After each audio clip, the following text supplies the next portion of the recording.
Okay, I'm going to call the meeting to order. Roll call. Chair Campenny, Here. Vice Chair Schroth, Here. Board Member Breckbill, Here. Board Member Lewis, Board Member McChrystal, Here. Board Member Moser. Here. Okay, can I get a stand for the pledge, please? I pledge allegiance to the flag of the United States of America and to the republic for which it stands, one nation, under God, indivisible, with liberty and justice for all. Can I get a motion to approve the agenda? So moved. Second? Second? All in favor? Aye. Can I get an approval of the minutes? So moved. Can I get a second? Second. All in favor? Aye. Aye. Okay, comments from the public on non-agenda items? Seeing none, comments by board members on any non-agenda items? Frank? I'd like to apologize for not being here last month. It was kind of irritating.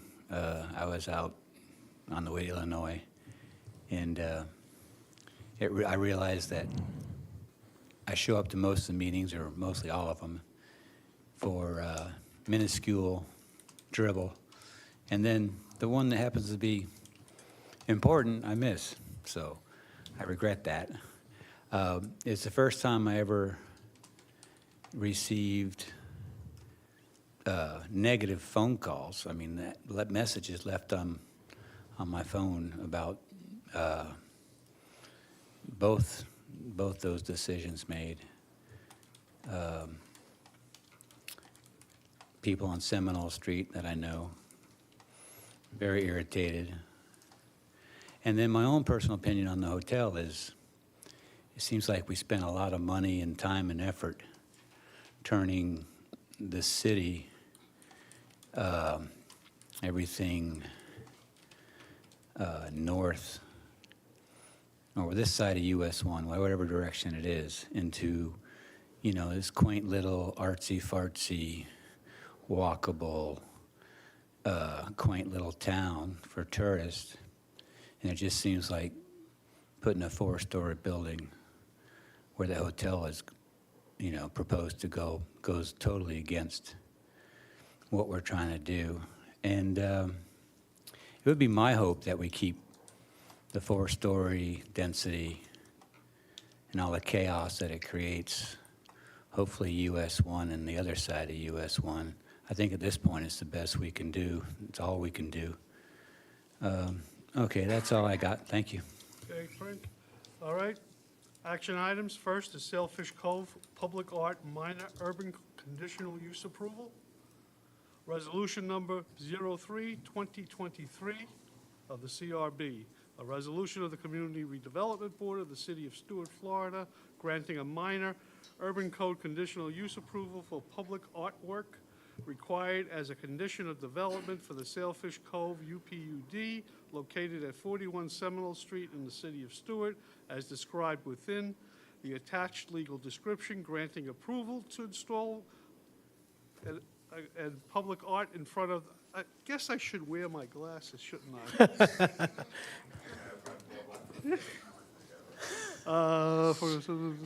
Granting approval to install and public art in front of the building on Seminole Street and decorative fence along the public pedestrian boardwalk on the east property line facing the St. Lucie River, providing an effective date, providing for conditions of approval and other purposes. Jody. Good evening, members of the board and the community development. Tonight, I'm going to have Marcella present the item. Just for the record, this was noted, was posted, the sign was posted on November 20th, and notices were mailed to 55 residents within the adjacent area within 300 feet. The staff did not receive any proponents or any opposition.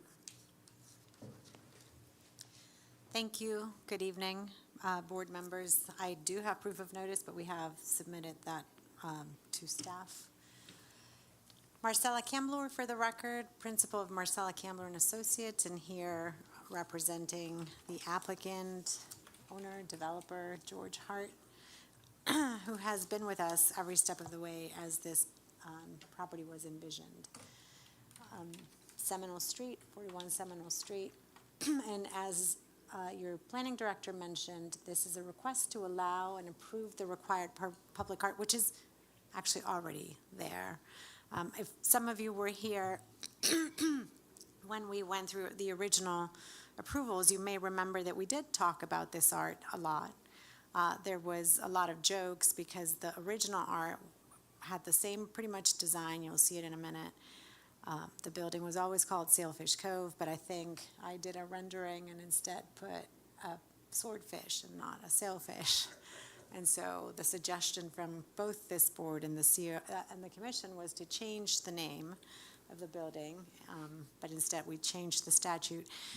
I think the issue was that this was an urban PUD, and we did go through the presentation and showed the art and discussed it during our meetings. And then as a condition of the PUD, there was a connection back to the code to actually do a separate application for art in public places. And as you know, there's been multiple changes of staff, and that fell through the cracks. We didn't realize. And so Jody picked up on the fact that that was a condition, we had to do it, and we're here to remedy that. So this was the original rendering for the building that had the swordfish, and the building completed, and all units, all of them occupied? Is that just 36 out of 38 if you recall, retail on the ground floor, offices fronting on Seminole on the second floor, and residential for the remainder of the units. And you can see the original fountain that had a different, a marlin, not even a swordfish. was a sorry, marlin. Marlin. See, I know my fish. It was going to be Marlin Cove. That's all my fault. It's a swordfish now, but it's anyways, it's a fish. As part of our application, we had committed not just to doing a fountain or the statute on the street side, but also a decorative fence on the water side, given that the public boardwalk is very visible from the back and the boardwalk. And so this is the new design, which does have a sailfish and a turtle. It was done by artist Jay Williams. It was purchased from a local artist broker here downtown. Just a few images. The design, it was deemed art and appropriate within the parameters of the city requirements by the Arts Council. Our application also required that we have a little Zen garden inside, and just to make sure everybody knows that the Zen garden has been applied. It is visible also from, certain angles on the street and from the water. And this, if you haven't been on the boardwalk in a while, is a view of the decorative railing, all custom made, and yes, powder coated. Do you want to? Yes. and then the fish were bought separately, but those are all from a different artist. I'm not sure from Jeffrey Lynn, but from a local, maybe you bought those from a local distributor somewhere. So we tried to keep all the art with local artists, and just additional views of the pool area, and how that was installed with posts that were similar to those on the boardwalk and on piers, again, just to try and keep a more natural perspective from this side. It does meet, the arch that has been installed meets the provision of the code, section 30108C2, which is that the art needs to be at least 1% of the vertical component of the cost of the vertical component. And so with that, I'll open it up for questions, but again, our request is to approve, for the CRB to approve this minor urban code conditional use, that is the approval of the art that is required with projects inside of the CRA. Do you have questions? Yeah, I had just two. One, can you flip up the the chart again on the costs. So the art that's around the edge of the project out that you can see from the. Yes. Which one is that? Is that the, So that is, we have fish art there and the ornate artistic fence. So the first and the last line, we have multiple of those individually done fishes and the handmade railing. so we're saying basically it was an $8 million cost project, 1% is the 81,000, Right. right? What makes that 30,000 art versus just decorative stuff that's going on the building? The original railings, we upgraded the original railings so they would have an artistic look, and we put the fish on it. So we had standard railings going up, and then we changed those railings so that which costs significantly more money to the railings that are up there now to put the fish on. So it's, put the two together, just like out front. We build the pedestal, put the fish on, it turns it into a nice piece of art. Same with the railings. Pinot, how does that, How is a railing art?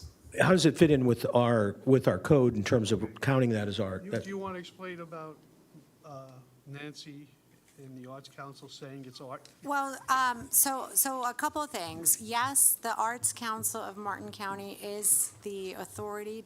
Obviously, art is subjective, Right. and which is why the city relies on the Arts Council of Martin Right. County, who has written a letter and described why they consider this art.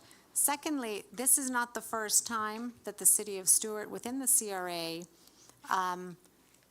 considers handmade, unique fences as art pieces. It's not the same as going just to a common welder and getting a 48-inch aluminum fence. And so this is one of the types of art proposals that the city allows and encourages in the CRA, so long as they're visible from the public realm. Right, so I understand that, and I understand. So my question, though, was, so the Arts Council, they signed off on that fencing as art? Is that what you're saying? Was it specifically On all signed? of it, yes. It's not something that is mass-produced. It can't be done in more than 50 occasions. There has to be a design component for Okay. it. So you cannot go anywhere and find this fence done anywhere else. Okay. That was my main questions relative to that, so thank you, I appreciate it. You have anything? Go ahead, Frank. Yes. As I was looking this over, came across again it's 10 or there's a list. If someone could pull that up for me, there's a list of 10 or 12 requirements needed for art on a building. The requirements that have to be checked off. Yes, they were Could you- all checked could I off. see that? Yeah. Could I see that list up It's, there? it is, it's actually 10. 10, Could you put yes.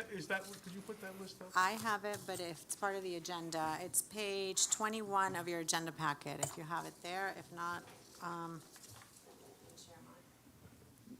Okay.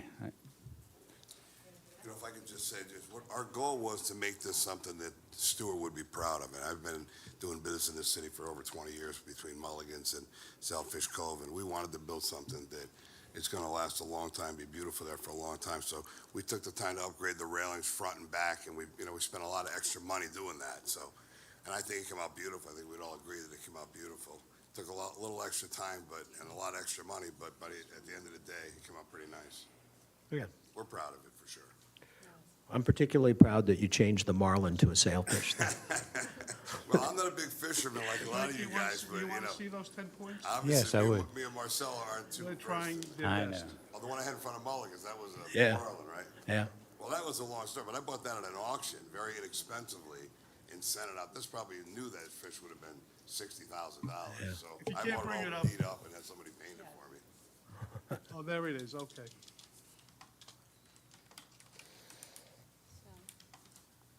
If you look at those awnings in the front of the building, there's a tremendous expense on those awnings. Second, George, go ahead. Specifically, number 8.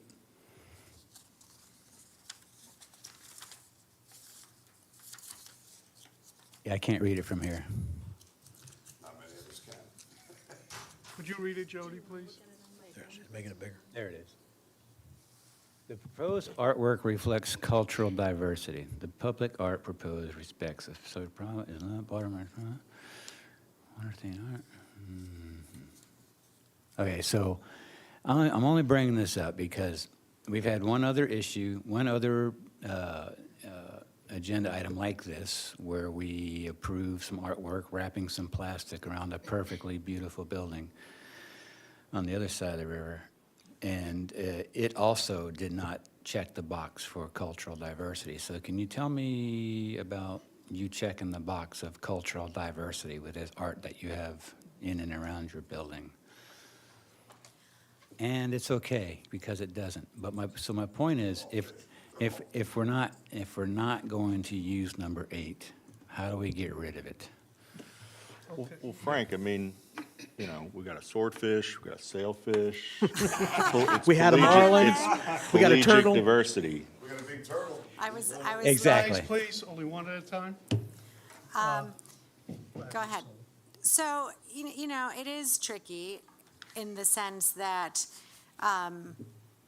the decision at the time that this was approved by the commission and approved by the CRB, that the art had to reflect something that had to do with the waterfront, right? At the time, we were not doing this additional and separate application. So we responded to what the PUD and the commission and the board approved. Right now, we're trying to fit into this, and I am not going to try and make an effort to argue that a fish is of a race or is multicultural. But it's, you know, I don't know what makes art multicultural. Maybe it's something that the city needs to visit or revisit as part of this. What And we I have apologize. done I is- just used you as a. Well, I am Yeah, Latin. as an example. And I drew it. There you Okay. go. So, Go ahead. but, I think what Frank's trying to get at, and, you know, oftentimes what comes before, you know, this is beyond the 11th hour.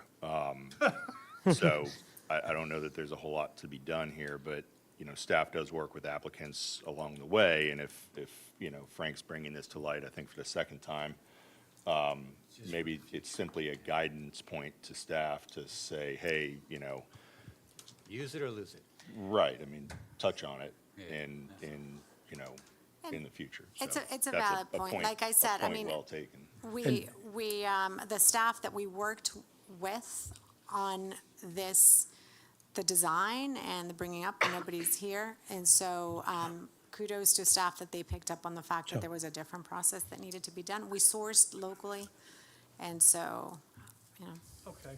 Is there any other questions for Marcella? I just had one comment. Well, wait, let me this make a is- motion first, and we'll go. Okay. I make a motion to approve this Can I get a second project. on that for discussion? Second. Thank you. I'm going to follow up on Frank's, and it was a comment that I was going to make anyway. It doesn't really have to do with this project and the applicant. But, you know, we have this art requirement, right, at 1% of, and it's loose as to what the cost. I don't know that anybody ever verifies that, but we got these requirements. But the thing that it gets me is it's supposed to be something that's helping the arts community and the Stewart, you know, arts process. And yet, we always end up with somebody who's doing some sort of a thing that's already famous, and they've got bunches of them around the world that, yeah, they're great, and they're definitely worth the money. But, you know, I just don't feel like this 1% is really contributing to the arts community. I would rather see that money going into some kind of fund that could pay, you know, so I throw that out there. It's something we need to look at, I think. I'm just gonna say that this has been discussed ad infinitum by this board, I would say at least 3 times since I've been on it. And the reason why we, not only us, but the city fathers decided that it would be better to have a consultant to sign off on it is because art is so subjective. And Nick and I went at it one day because I said, why don't we just have a fund, just what you said? And Nick said, well, because of this, that, and the other thing. No, And I agree with you now, Nick. I think it's a valid point. As someone that sat in George's position and, you know, built something that required public art, I mean, if I'm going to spend $80,000 or whatever it is, like, I want it on my front door. You know, I want it to contribute to my, you know, we have a tree mitigation fund. When's the last time we spent $1, you know, on that? You About know? a year ago? on the tree mitigation fund when we did something with it? All I'm saying is that when I'm a developer and I write a check to someone at the city, I lose control of where that goes. When I put it on my front door, I make my project better, and if I get an extra 10 cents out of, every burger that I sell, or, every house that I sell, or whatever it is, then I can, sleep a little better at night. So I think we can offer staff some guidance in saying like, hey, maybe pay a little more attention to number 8, or, some of these criteria. It's not easy to go out and find, someone on a street corner to do public art. I mean, I struggled with Avonlea to even find someone to create the kind of art that I was looking for, because it's not a fish, it's not a, Especially in those quantities. When we're talking about a large project, you're talking about a lot of money. yeah. And And- so it becomes a challenge in that respect, but, if I was a member of the art community, I mean, my 2-year-old draws better than me, so, I can't say that I am, but I would be at these meetings, lobbying to get that $80,000 that George has to spend, the $50,000 that I had to spend, the however tens of thousands of dollars that the next guy's got to spend, because when I walk out of that door with a PUD approval or a site plan approval, and I'm told, hey, you have to spend this money, my next step is going out and trying to find it, and like any kind of, business, if somebody shows up on my doorstep wanting to sell me something that I need, there's a better chance that I'll buy it from them than someone else, so. Mark, you can rally the art community, start following these public Yeah. meetings and, show up and, Well, I think that's, and that's my point. And I know, Nancy pretty well. I was gonna talk to Nancy, but my point is that I would love to see us do more living art, more stuff the project can be changed, we can do art on the project, along your lines, getting that benefit. And that takes a younger artist that maybe, or a newer artist, not younger, newer artist that's just getting started, and gives them an opportunity to show what they can do. And that's the thing that I'd rather see, that issue that Frank mentioned on number 8, I'd rather see it replaced with some sort of art and diversity that represents different types of art that could be done, that can be performance art or whatever else. maybe the cultural diversity is in who does the art, not necessarily the art itself. But I'm saying it doesn't have to be. It can be a combination of those things. It can be the type of art, So anyway, that's all I was getting at. Sorry. Okay, Can I Go just ahead, say, sure. I agree with all the points that are being made, and number 8 caught my eye as well. I think last month when we approved, there was a public art piece, and it was also a sailfish. It would be nice for the art to be more diverse in the type of art, if it's interactive art. And maybe that's something the Arts Council could just provide examples of other cities and what they're doing to folks when they are submitting these applications. so I'm gonna suggest that perhaps staff, when this comes to a public art, that we bring the Arts Council in sooner to advise on what public art really is and the diversity of public art, so that they don't come to the Arts Council with a project. The Arts Council is working with them throughout on the project, and maybe that way you'll get your diversity, so that we just don't have a city full of fish. But I'm going to bring it back to the board so that we can take a vote and move on. Okay, is there any public comment? That's a sailfish. Is there any other public comment? Seeing none, could you call the roll, please? Board Member Breckbill, Yes. Vice Chair Schroth, Yes. Chair Campenny, Yes. Board Member Moser, Yes. Board Member McChrystal. Yes. Okay, motion passes unanimously. Thank you very much. If I may say just before I go, if we had a pre-meeting before we started construction, and we talked about this then, we could have all agreed on what we would put on the property. Because it really didn't matter to me what we put on the property for art. We could have met like this a year ago and said, here's the options for the art. I would suggest that everyone meet with the Arts Council, not with us. Right, okay, thank you. There you go. Thanks. Okay. Okay, presentation of Stewart CRA history and tax increment financing. Thank you, Pinal Gandhi Savdas, CRA Director for the record. This item is coming before you because the board actually requested a presentation on the history of CRA and the establishment of the trust fund. So I prepared a brief presentation to go through that process.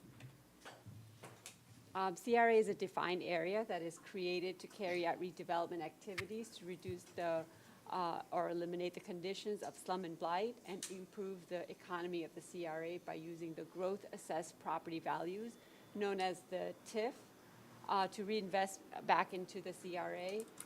The CRA is a long-term commitment. It's a 30-year commitment. It can be extended one time for additional 30 years for redevelopment activities, and we did that back in 2019 where we extended additional 30 years. Mayor Joan Jefferson actually initiated the downtown redevelopment, and the CRA was approved by the City Commission in 1986 in accordance to the Florida statute requirements. At the time, there was a field study that was conducted to document if the slum and blight conditions exist in the area. That document is referred to as finding of necessity study, and that was presented to the board to declare the area does meet the state definition for slum and blight, and the City Commission approved the area as redevelopment area in compliance with the Florida statute requirements. And just so the board understands, slum and blight is defined by the Florida statute as something that is inadequate infrastructure, shortage of affordable housing, dilapidated structures, insufficient roadways and connectivity, inadequate parking facilities, or if there's a high vacancy rate of properties within the CRA. Although we did not create the CRA Trust Fund in 1986, we did hire Andre Dwani in 1989 to complete the plan known as the Dwani Plan for the original CRA, and we developed the urban codes at that time that helped to establish the urban districts and introduce on-street parking and streetscape improvements and create an urban area for the CRA. And then in 1998, the CRA was reestablished and TIF Trust Fund was created. The CRA was expanded to include the East Stewart area, which is the yellow area shown on the map, in 2002. And then in 2006, the CRA was expanded to include the Public Safety Building on MLK, which is the blue building. And then it was blue shaded on the map. And then further, it was expanded in 2015, which is the pink area shown on the map. So each time when the boundary was expanded, the city completed a finding of necessity study to determine if the area meets the state definition of slum and blight. So when we created the TIF Trust Fund in 1998, that helped to finance our redevelopment projects within the CRA. So it's the CRA's responsibility to undertake redevelopment activities that's designated in the CRA.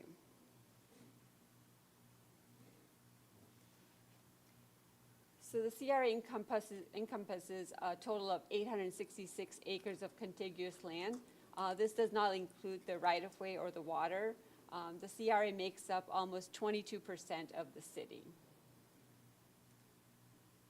And then the CRA plan was also created in 1998, and it's been amended several times since then. The plan identifies projects and programs to be funded with the TIF revenue. The CRA plan is updated periodically to reflect any changing economic conditions and add any new programs and projects to be undertaken by the CRA. And just to note that any amendment to the CRA plan does not stop or restrict the implementation of program and projects that are already being implemented under the adopted plan. So how does a TIF work? So when a CRA and TIF trust fund is created, the property appraiser freezes the value of the property in the CRA at its current level, which is known as the base value. And then annually thereafter, increase in property value above the base year amount is the increment value. And then and the increases in property taxes collected above the base year amount is deposited in the trust fund and reinvested in the CRA. So both Martin County and the City of Stewart general funds contributes to the TIF that is reinvested back into the CRA.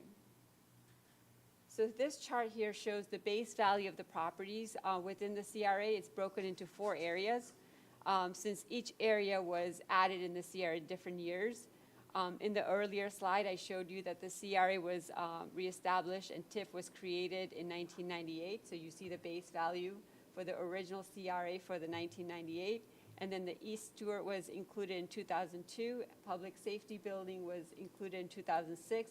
And then the remaining portion was added to the CRA in 2015. So you see the base value of the properties for those years. And those values frozen in those years. And then the second row shows the property value in 2023 for each area within the CRA. And the difference between the two is the increment property value. And then the increase in taxes above the base year is the tax increment funds that is deposited in the trust fund that we use to implement the programs and projects within the CRA. This chart shows the TIF deposited in the trust fund over the years. As I mentioned earlier, TIF was established in 1998, so the TIF revenue started in 1999, and it was only about $43,000 when we started. It did increase gradually until 2007, and then the TIF decreased in some years when the market crashed in 2008. And then again, we started seeing the gradual increase after 2014. And then just recently, we've seen a significant increase in tax revenue because of all the redevelopment and development activities within the CRA. But we can't, sorry, go ahead. The settlement with the county?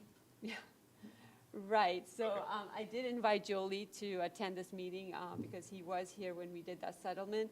But from what I understand is that when the condominiums, the PCN wasn't assigned to the condominiums, and so we weren't getting the TIF revenue from the county. I just want to make sure it was the county.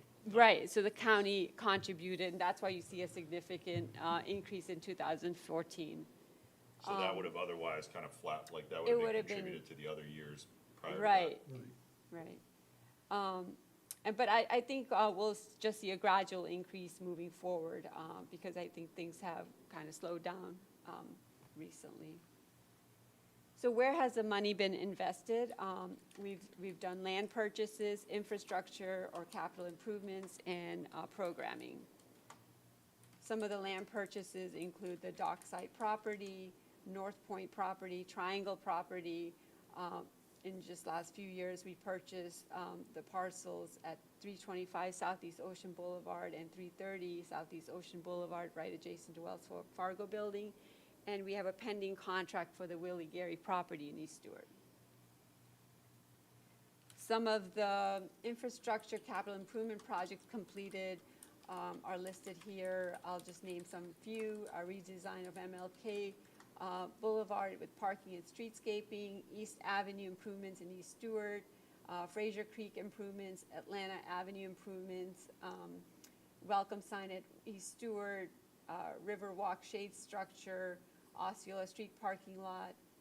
On the next slide, I have Colorado streetscape improvements, downtown streetscape, Kindred Johnson streetscape, Shepherd Park decking replacement, Federal Highway median improvements, Riverwalk decking and handrail replacement, Shepherd Park improvements. So we've done quite a work over the years. Some of the programming include Paint Up program, historic preservation initiatives, micro transit system, outdoor dining program, kiosk, a READ Up program, wayfinding signage program, mural matching grant, and BURP, just to name the few. And some of the master plan and studies completed in the CRA are the charrette for East Stewart in 2002, outdoor dining strategy, downtown parking study, Triangle District Master Plan, Federal Highway Street Tree Program Master Plan, East Stewart Master Plan, National Register designation process that we're going through for East Stewart. So what does our the future of TIF looks like? This chart shows the forecast of TIF revenue with a 5% increase growth each year. It could be less, it could be more, depending on the market and development activities in the CRA. However, if we just take the gradual increase of 5%, we can expect approximately $7.1 million in TIF revenue by 2030. These are the slides from the CRA budget presentation that I did back in August. This shows the TIF revenue is approximately $5.3 million, which includes this county's contribution. And then the other sources of revenue that makes up this year's budget includes the fund balance, wayfinding signage program, and grants. And some of the projects and programs budgeted for this year are downtown undergrounding projects, Seminole Streetscape, Riverside Park neighborhood improvements, Willie Gary property, Stitman neighborhood sidewalk, tram service, gateway signage, federal highway street planting program. You've seen these programs as part of the budget presentation that I did earlier this year. And just want to point out some of the future programming, which is Southwest Ocean Boulevard Complete Street Project from Federal Highway to Dixie Highway, which is in the Triangle District, Brightline Train Station, Downtown Parking Garage, City Hall redevelopment, Osceola Street Extension. And that concludes my presentation for this. So before we ask questions, Jolie, do you want to add anything since you walked all the way over from Wells Fargo? I'm only here to answer questions the board may have. All right. And Milton, do you have anything, or you're just here to answer questions the board may have? I'm just supporting the CRA. Okay. Do we have any questions? Mark? Yeah, just a couple things, and this may be for Jolie. Back somewhere in the 2000s, I think it was around 2008 maybe, or 9, or somewhere in that range, we switched the CRA from a full-blown fund with an offsetting balance to like a designated fund. I remember it went away from that standpoint, so all it was an allocation. Is that where we're at with that now? Louis Baglioli, Finance Director for the City of Stuart. That's not a, push that button again. I hear myself Oh, you do? echoing in here. Okay. I sound like there's a green light. Oh, How okay. about that? Green means go. No, the CRA fund has always been a separate fund, Fund 107. It has been disclosed in the city's financial statements separately as a fund since its creation, as Banal said, back in 1998. But, and maybe this was before your time, The Nothing's CRA didn't before exist his time. before me.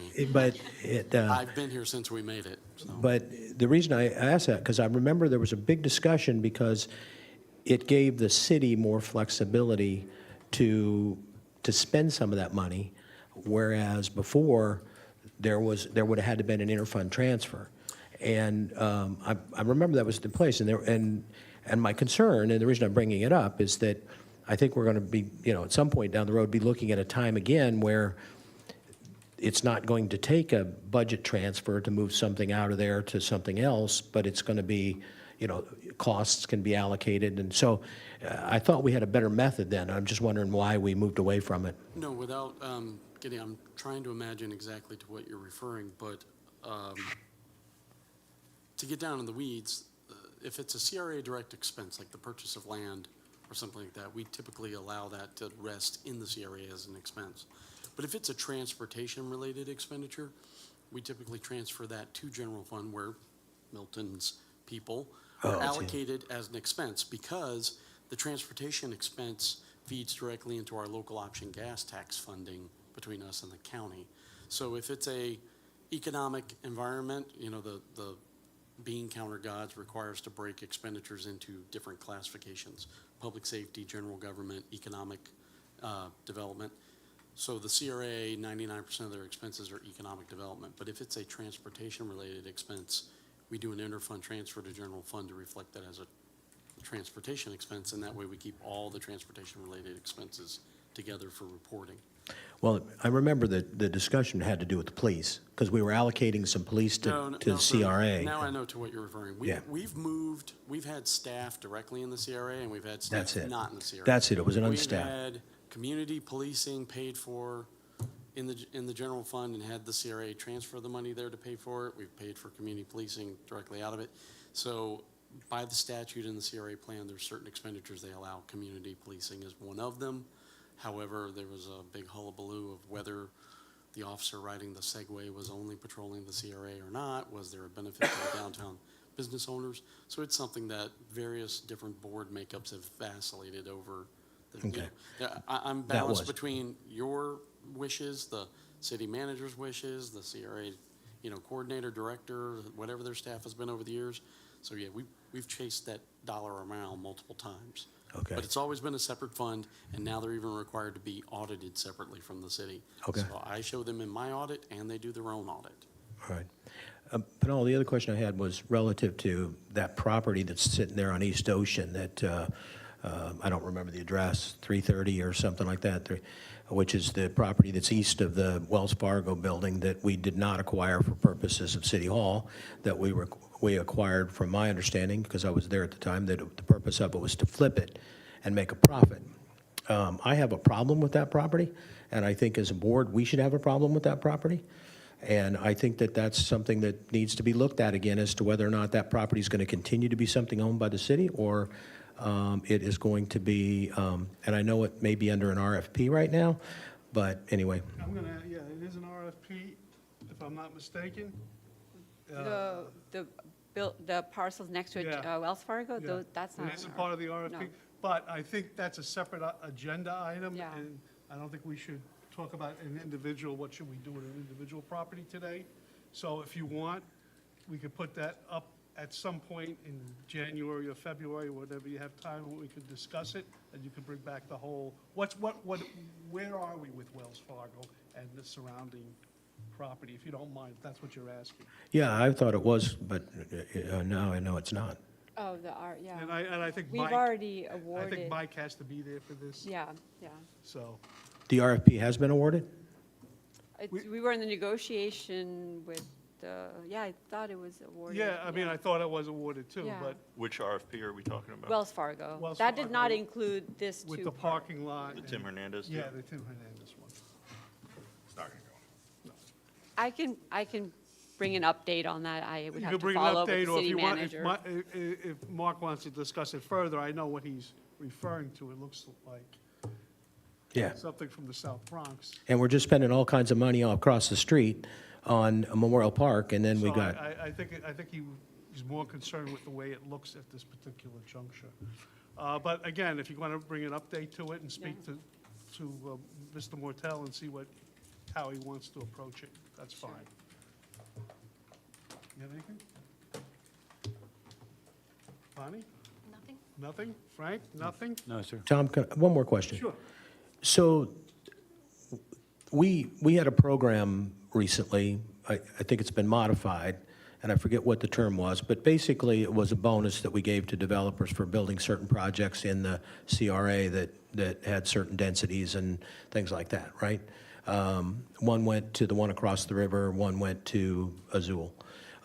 Where did the money come from for that? Is that the TIF funding that comes for that? Where does that money you come talking from? Talking about Rita. Yeah, Rita, that's it. Right, so that does come from the increase in property value that they create from the redevelopment of the project, so that does come from the TIF revenue.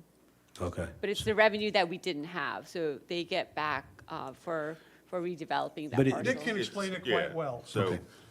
it's, if your taxes before are $10,000 and your taxes after are $450,000, your RETA is based on the $440,000 delta, and the developer is, the agreement says the developer gets a portion of that for improvements made.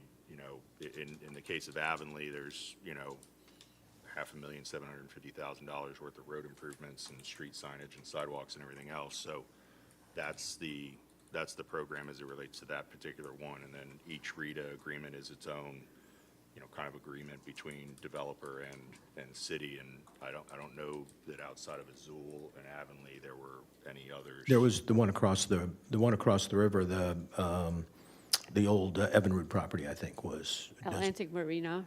Yeah. Atlantic Marina. Yeah, that one.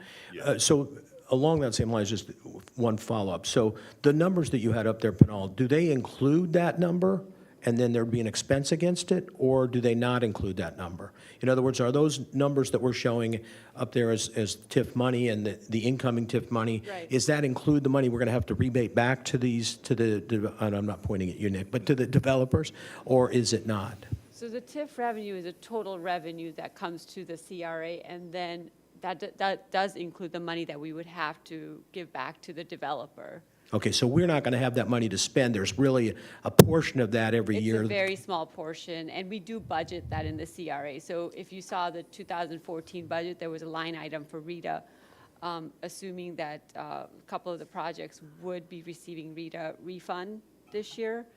So there was a line item for like $45,000 or $50,000. But those numbers are TIF big. And TIF It's a- applies across the board, so TIF applies, it's not just, TIF doesn't just apply to RETA projects, TIF applies for to Right. all the every parcels, property in right. the CRA, so like, you know. It's a very in small- 2025 here, I mean, Avonlea is maybe 500,000 of that 5.5 million, and then, you know, I think the kickback to the developer, the payment back to the developers. Let's not say kickback. Yeah, no, the payment back to the developer is like half or a quarter of the generated dollars in tax revenue. Well, the reason I was asking is because the two that we've approved, based on the fair market value projections on those projects, is probably about $700,000 or $800,000, so I wanted to see where that money's going. That's not the estimates that are in there, but those estimates are substantially below what the fair market value is. The last question I had, you had a 5% increase. Is that increase capped based on the Save Our Homes type concept? In other words, is that 5%, can we get 5% if property's capped? I guess that's my question. Is it based on a capped value, an assessed value, or is it based on appraised value? It's assessed value, correct? Yeah. It's the increase in assessed value, so, you wanna, okay. I once sat in a meeting at Martin County with Why? a room full of elected officials and staff and listened to a county commissioner whiteboard explain TIF incorrectly to everyone.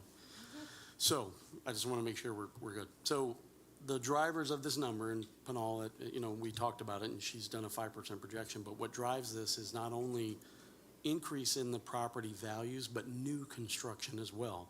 So there's no cap if a new property was added in. And then thirdly is the millage rates that are set by the city and the county. So this year, we started the budget process for the CRA at one millage rate, but then the county had a very difficult budget season this year, and their millage rate went up and down a few times. So whatever their final certified millage rate is, that's what their TIF payment into the city's TIF fund is based on. So whatever that incremental value is, and that value can be made up of accretion in value, being that the property appraiser assessed your value at a higher number, or new construction was added into the CRA area. And that value altogether, the CRA, When you're done. the city's millage rate and the county's millage rate are both applied to that incremental increase. And the county cuts a check based on their millage, we cut a check based on our millage, and that goes into the TIF fund. Frank, do you want to add something? I don't want to interrupt this. Okay. Mine's totally different. The other Topic. driver is, you know, if you have a house that's assessed at $500,000, it sells for $1 million, you know, that realizes real quickly an increase in assessed value. Right. Yeah, And it's then whatever the property appraiser- Yeah, and the same applies to commercial buildings. So if there's a There's commercial a different building. cap on commercial than us, and property appraisal science is different. They But can look but at, what I'm getting at is that 5% increase can also be attributed to transactions that unlock Yeah. otherwise unrealized yeah, value or I assessed would, I value. would say the Save Our Homes cap is Small piece of. not even a factor to consider in this. All right, Thanks. Frank? Yes. So at a Forrest Gump 5th or 6th grade reading level, that's how I'd like this question to be answered. The CRA, you just said, although it looks on a map, it looks like it's more, but you just told me it's only 22% of the city, okay? How do I answer the Stewart residents that are outside of the CRA that see the improvements going on inside the CRA and convince them that the CRA and all they see going on inside the CRA is a benefit for them also, a benefit for the entire population of the city of Stewart. What is the benefit to the people outside of the CRA? Do you want to answer that, Janelle, or And that's for anybody, anyone who can, anyone who We'll can. let staff do it first, and then anybody wants to chime in, they can. Jolie, would you like to say Well, something? a CRA is our urban area, right? So that's where most of the activity's happening, and that's where people are coming in to visit us, and our residents come into downtown. So there's a vast majority of the people that come into the core area to enjoy our downtown and benefit from all the improvements that we do to this area. I mean, and then there are neighborhoods also that, again, the reason they're added into the CRA is because we did the finding of necessity study, and that neighborhood specifically wanted to be part of the CRA and benefit from the revenue, the TIF revenue that's generated from, just generated from the CRA to put back into their neighborhood so we can make the infrastructure improvements and streetscape improvements and street lights or anything that they want to see in their neighborhood. Similar to Riverside Park neighborhood, we do outreach with all these neighborhoods and they see the benefit that we invest into the into their area. Jolie? Mr. McChrystal, Yes. so we generate about $15 million off of our 5 mills. Okay. So if I wanted to generate an additional $5 million to go and do some improvements to bring up East Stewart or to do some roadway improvements, the taxpayers, all taxpayers of Stewart, would have to bear the burden of a millage increase that general fund would do. What we benefit from now is general fund receives the same millage off the base year every year, and they pay the difference into the TIF fund for just those TIF properties. And then we get the county's half, which is the real carrot that we're trying to get here.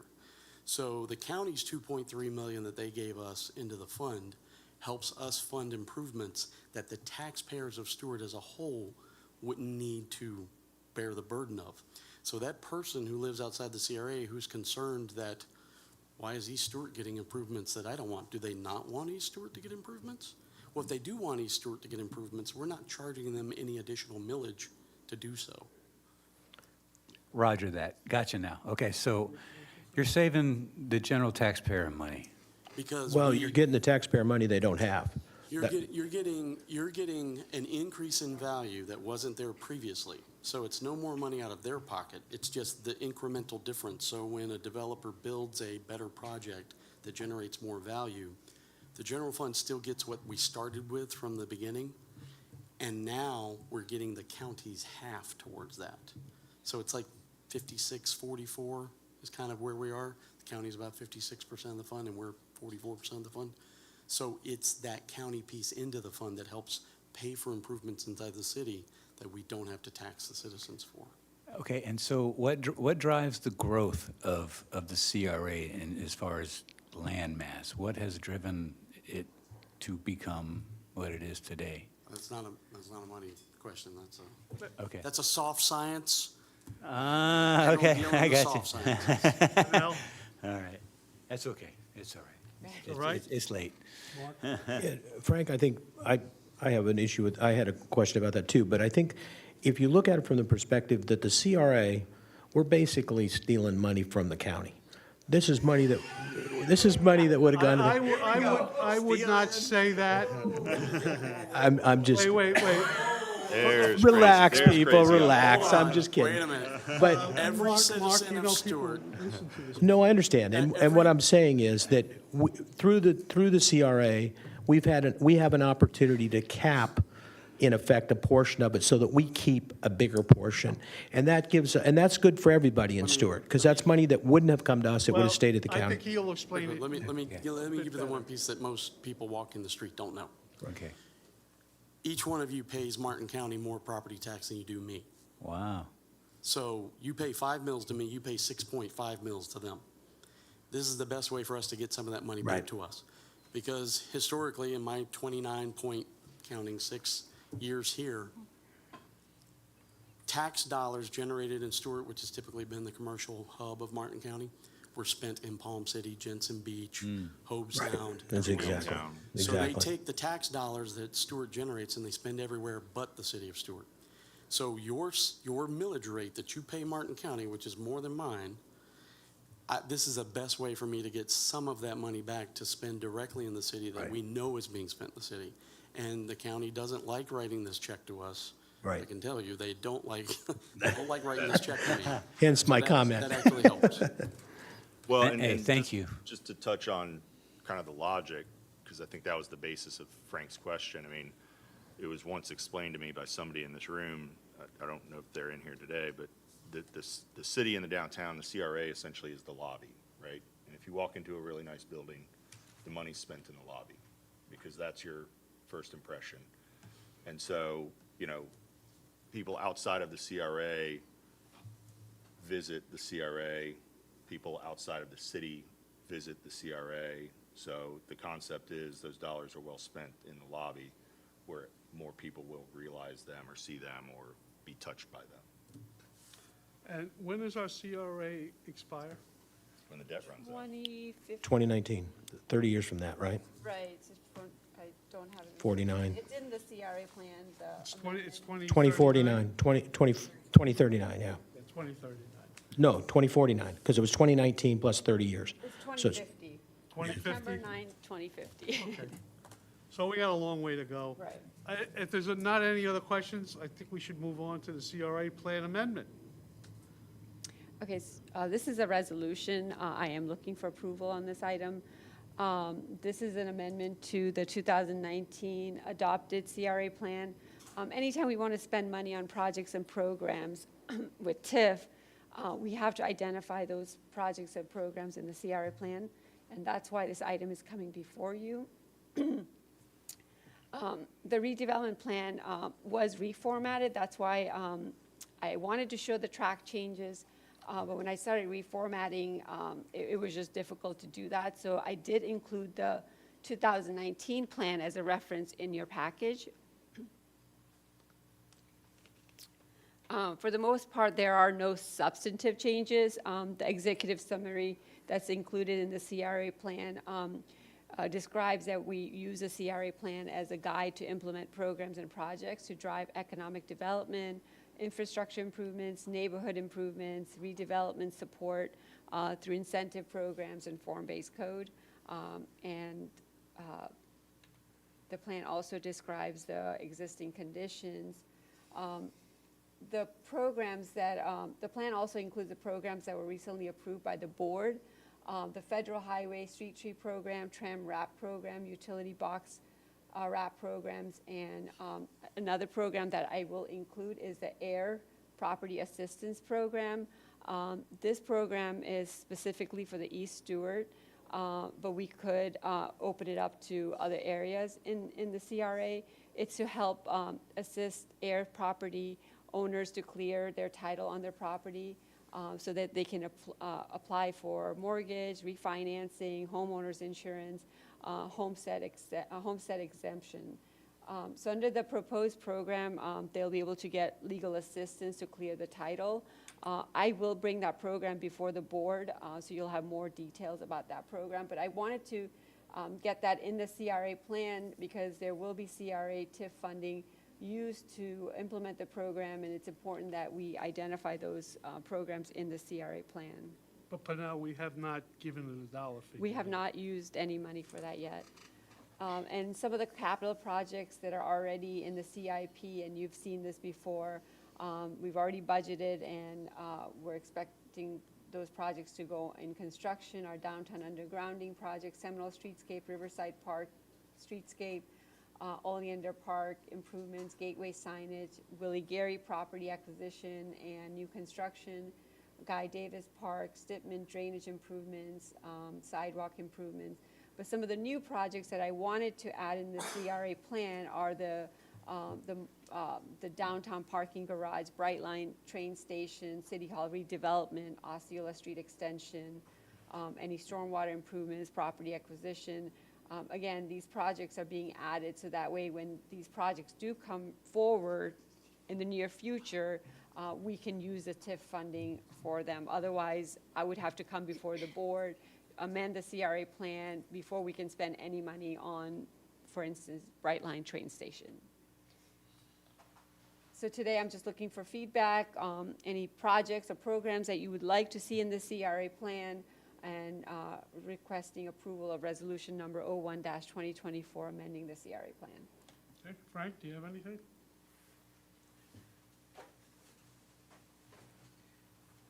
Just wondering if I've been totally asleep for who knows how long. Are we getting a Brightline train station in the city of Stewart? We are putting a proposal at the end of this month to Brightline, and they'll make a decision by March, whether the Okay, so train it's still- station it's is still up coming to them. here Yeah. or. It's still up to them. We're with Okay. this county. All right, very good. And should they decide to put the train station here, again, there might be some contribution from the CRA, so But that's a future problem. that's a future, So you're saying just in case? right, Okay, exactly. I got you. Bonnie? I'm just curious, the Osceola Street extension, is that following the Duwani plan Right, heading this? right. Okay. And we've had many discussion on that project. Again, if it's not in the CRA plan, I can't really spend money on it. So, now that there's a lot of moving parts with the city hall relocating, Brightline, parking garage, I feel like all this stuff needs to be in here now. Sure, okay. Your child may be in college by the time anything moves forward. Mark? If we're going to throw everything in here, have we done anything in terms of the existing City Hall building and any repurposing of that or expenditure of that? City Hall redevelopment. Is that what we're talking about? It's just solely that? Yeah. Okay. I thought it was I thought it mean, was Wells anything- Fargo, but it's this, right? Okay. Yeah. Anything, Nick? Okay, no, I don't have anything either at this point. Can I get a motion for resolution number 01-2024? Is this the resolution you want? That's Yes. 2024, all right. 01-2024. Can I get a motion? Motion to approve. Can I get a second? Second? Since it's a lot of money, I think you should call the roll. Board Member Moser? Yes. Board Member McChrystal? No. Board Member Brickville? Yes. Vice Chair Schroed? Yes. Chair Penny? Yes. Motion passes 4-1 with Board Member McChrystal voting no. And just clarify that money can't be spent until it comes back for, It has not been allocated. right, correct. okay. So, So, no, everything will have to come back. This is just a plan. It's just a make-believe plan that may Right. come true at some point in the near future or the far future. right. Okay. Is there anything else, Pernell? No, that's, Jolie, do you want to add anything for joy and relaxation? Okay. Do If you the- want to make a motion to adjourn? We can do that. We don't need that, I understand, but we can do that. Go ahead, make the motion. Well, I did. Second. All in favor? Aye. Thanks, everybody. Thank you. Merry Thank you. Christmas. Merry Christmas. Merry Christmas, Tom.